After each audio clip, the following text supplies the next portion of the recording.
All right, this is the Fantic B10 Pro. This is the Fantic B10 Pro Max. Both of these were sent to me to test out, and one of the things Fantic wanted to see was just a comparison between the two. That way, you know what to get when you're getting one or the other, and to help you make the decision between the two. So, for starters, I want to hit some of the similarities, and then we'll dive into some of the differences, and then I'll give some observations at the end. So with similarities, very similar in form factor, easy fit in the hand. The body on the Pro Max is a little bigger than on the Pro. The Pro might fit a little better if you have small hands. The Pro Max might be better if you have large hands. The Pro Max does weigh about 1/10 of a pound more than the Pro, and you kind of feel that when you're holding them, but if you were not holding them side by side, you probably wouldn't notice the difference. But they're very similar in form factor overall. On the front, you've got a fan on either of them. They both have LEDs. With the Pro, it's a ring around the fan. With the Pro Max, it's this LED that sits underneath the fan. They both also have the boost button on the front, so they each have different speeds, and then there's a max mode or a boost mode that they can both enter into. No buttons or anything on this side for either of them. And then here are the operation buttons. With the B10 Pro, it's a slide. You've got two speeds. You off, slide it up once and you're in first. Slide it up again and you're in second. So this one is going to have a 110,000 RPM max, two speeds plus the boost mode.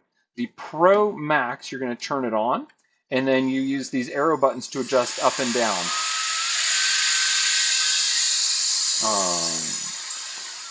The Pro Max is going to have 5 speeds plus the boost mode, and as you could also see, it has the LED instead of just the little indicators next to the slide to tell you the speed that you're going.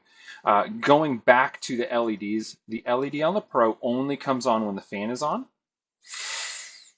The LED on the Pro Max, if you have it on, you can quick tap to turn the LED on and off. So if you did not want to have the LED on, the Pro Max gives you that option. The Pro does not. Back to similarities. Looking again at the bottoms, both of these recharge via USB-C.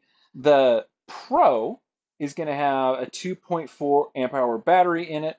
The Pro Max is going to have a 4 amp hour battery in it.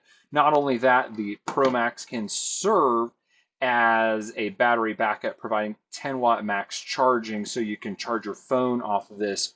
You're not able to do that with the Pro. So Pro Max serves as a battery backup. Pro does not. Pro Max has a larger battery, but again, I don't think the battery size is going to be significant unless you're running these for a long time. One other feature that the Pro Max has is this 1/4-20 threading on the bottom. You could mount that in a tripod if you wanted, but it's really designed for this wrist strap here that you can screw into the bottom. And then you have this wrist strap here that you can use with the Pro Max. If you wanted, it has that ability. The Pro does not. So overall, form and function, that's going to run you through most of the differences and similarities. Again, 5 speeds, 130,000 RPM, 4 amp hour battery. 2 speeds, 110,000 RPM, 2 amp hour battery.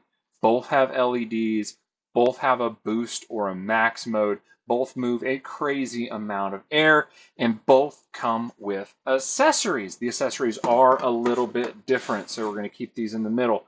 For the Pro, you're going to get these 4 nozzles.